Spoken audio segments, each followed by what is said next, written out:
Assalamualaikum warahmatullahi wabarakatuh. Waalaikumsalam warahmatullahi wabarakatuh. Bismillahirrahmanirrahim. Alhamdulillah. Wassalatu wassalamu ala Rasulillah wa ala alihi wa sahbihi wa man wala wa man tabi'a hudahu ila yaumil qiyamah.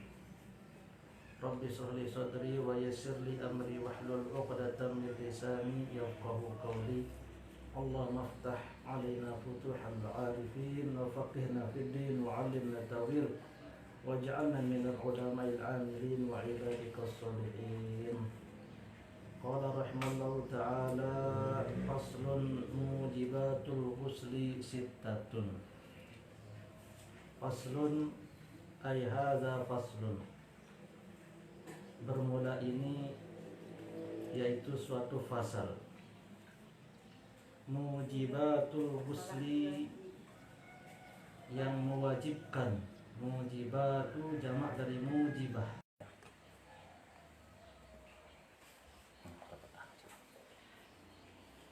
Mujibatul ghusli yang mewajibkan mandi. Wajiban mandi itu ada 6. Sekek doang terjadi maka wajib mandi, apalagi ke 6. Lagu lamun sendik mandi terjadi kemudian 2, 3, 4 perkara, kemudian perlu 4 kali mandi, cukup sekali. Saat pertama ilajul hasyafati fil farji. Secara bahasa ilaju memasukkan, sampainya, walaupun tidak dengan cara sengaja. Ilaju ay wusulu al hasyafati, hasyafah. Yang namanya hasyafah itu adalah ra'suz zakar, kepala zakar. Helm menurut yatama fil farji, di dalam kemaluan. Sampai selapun sekedar kepalan saja hilang, maka wajib mandi.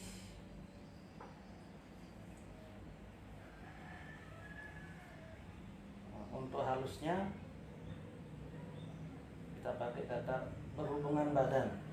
Saya berhubungan badan, sekalipun sampai keluar mani, maka wajib dia mandi.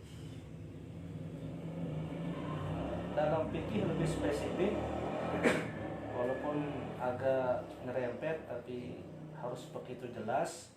Sekedar berhubungan badan, sekedar masuk hasyafah, datang temui bedok lawang burung, nah itu sudah wajib mandi. Sekedar hasyafah saja, apalagi semuanya. Yang kedua wa khurujul maniyyi. Yang kedua adalah keluar mani.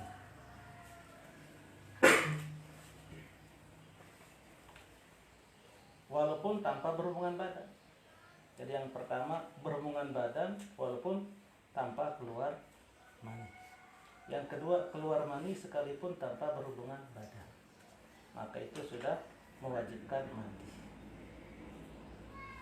Baik karena mimpi, karena berhayal, karena melakukan satu yang haram, misalkan onani, atau melihat video porno, itu semua wajib hukumnya mandi. Dan itu haram itu, onani dan menonton video porno sebagainya. Keluar mani.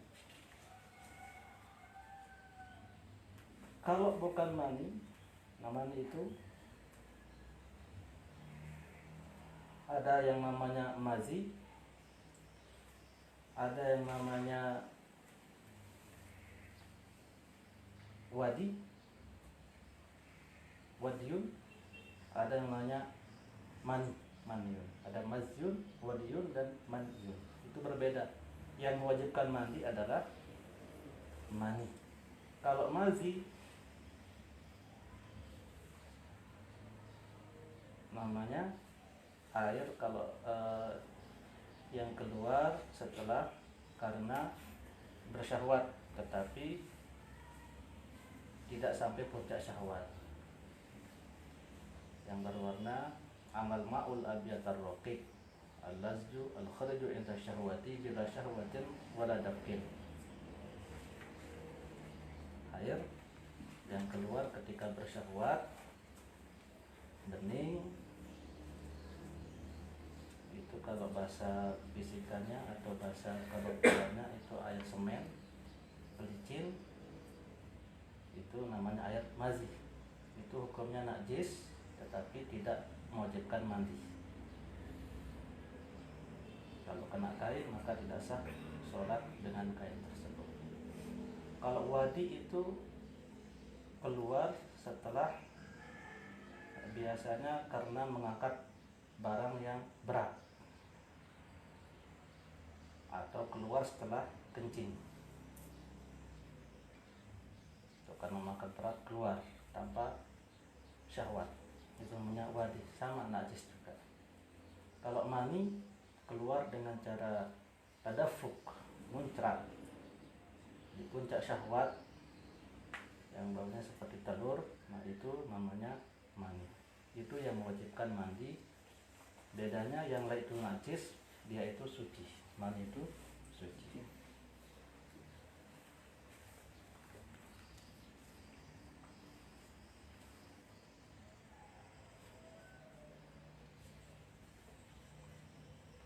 Yang ketiga al-haidu, haid.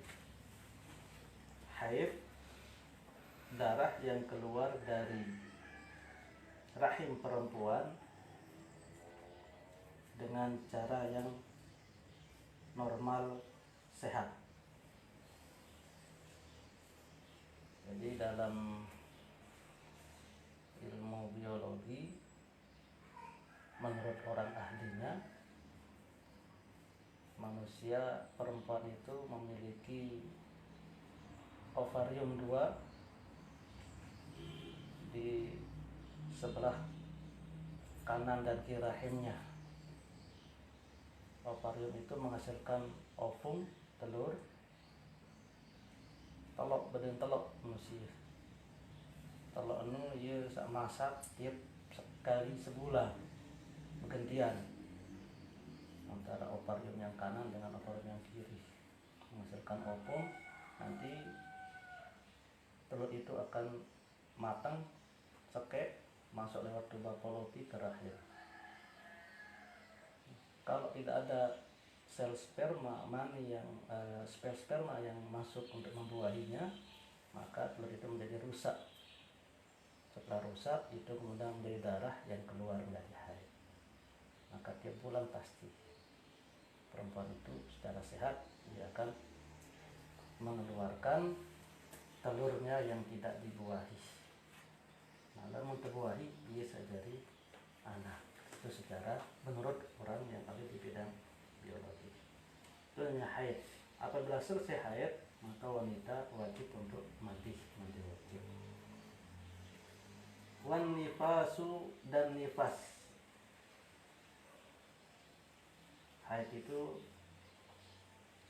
minimal 1 hari 1 malam, maksimal 15 hari 15 malam. Jika ada orang yang tetap keluar darahnya lebih dari 15 hari 15 malam, maka itu bukan namanya darah haid, tapi istihadah, darah penyakit. Kalau punya perempuan keluar darah bukan darah haid, darah penyakit, dihukumi, maka tetap dia wajib sholat, wajib puasa, walaupun keluar darah. Harus ketahui memang senina memang namun haid mau sebulan bulan haid itu sembahyang nih, salah. Dengan maksimal haid itu 15 hari 15 malam. Setelah itu maka wajib dia mandi, karena itu istihadah. Ada hukumnya nanti, ada hukumnya sendiri bagi orang yang haid. Itu ada 7 kemungkinan, dari mubtadi'ah, ada 2 mu'tadah, ada mutahayyirah. Ada kemungkinan dalam haid, itulah yang hukumnya. Kemudian yang berikutnya wan nifasu dan nifas. Apa itu nifas? Wa addamu al khariju aqibal wiladah. Darah yang keluar setelah melahirkan. Tentu dari jalan keluarnya. Kalau misalkan orang melahirkan dengan sesar, kemudian keluar darah lewat bekas operasinya, itu bukan nifas, tapi darah bekas operasi. Tapi kalau keluar lewat jalan keluar anak, itu namanya nifas.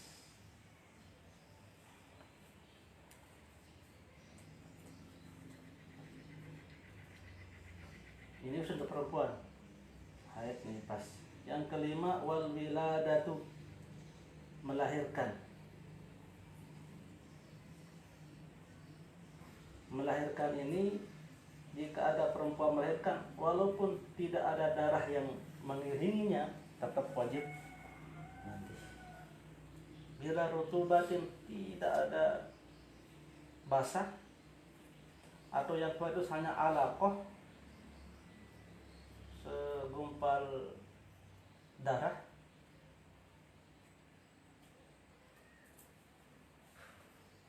nyelawun, musugul masih berupa darah, maka wajib mandi.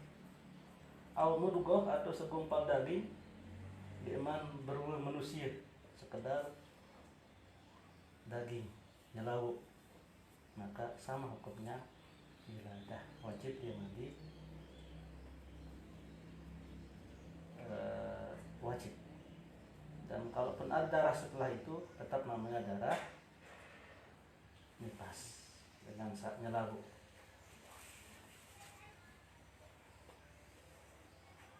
Syarat terakhir adalah al-mautu, mati. Mati itu mewajibkan mandi. Jadi ada 6 yang mewajibkan mandi, yaitu 3 yang ada pada perempuan dan laki-laki, 3 khusus untuk perempuan. Jadi lamun dengan mama ada 3 penyebab mandi wajib, lamun dengan nina 6, yaitu berhubungan badan, keluar mani, mati. Itu baik laki-laki dan perempuan bisa terjadi.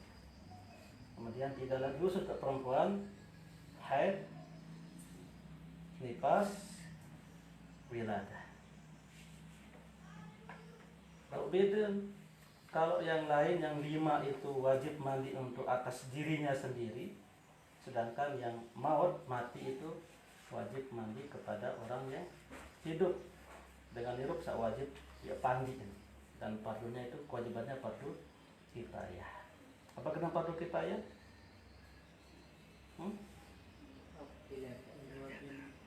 Kewajiban yang apabila seorang melaksanakannya, gugurlah kewajiban atas yang lainnya. Apabila semua tidak melakukan, maka semuanya berdosa. Maka seorang jika dihukumi dia orang Islam, maka wajib hukumnya dimandikan, kemudian disolatkan, dikafankan, dan dikuburkan. Itu fardu kifayah semuanya.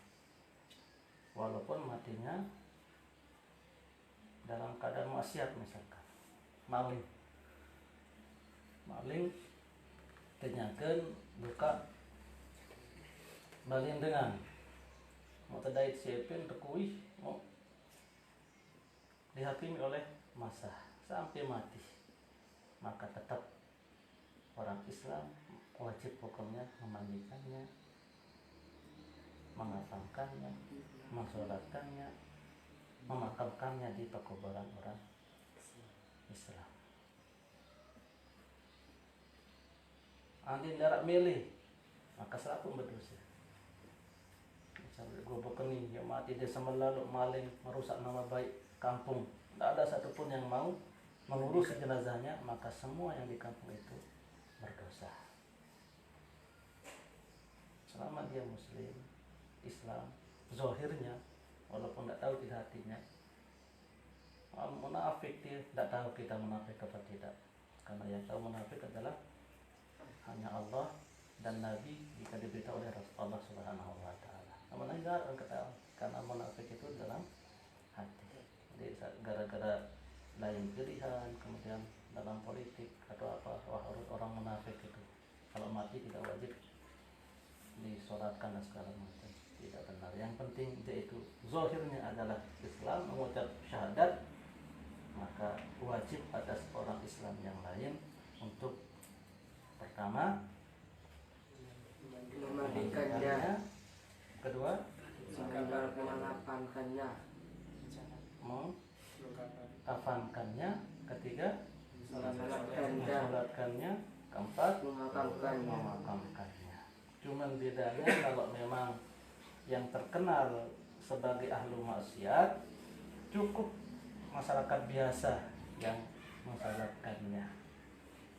Jangan diundang tokoh-tokoh agama sebagai pelajaran buat yang lain. Rasulullah SAW jika ada yang berhutang, beliau mengatakan kepada sahabat, kalian saja yang mensolatkan saudara kalian. Jadi Nabi sengaja, bukan karena tidak boleh disolatkan, tapi Nabi menyuruh ke sahabat sebagai pelajaran supaya kalau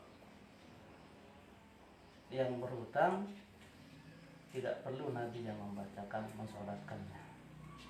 Maka dari situ juga ulama mengatakan, mengambil istimbat, kalau orang Islam yang muzahir, yang kelihatan meninggal dalam keadaan yang jelek, yang nyata, maling, temati, segala macam, maka cukup disolatkan pokok sa gugur kewajiban doa.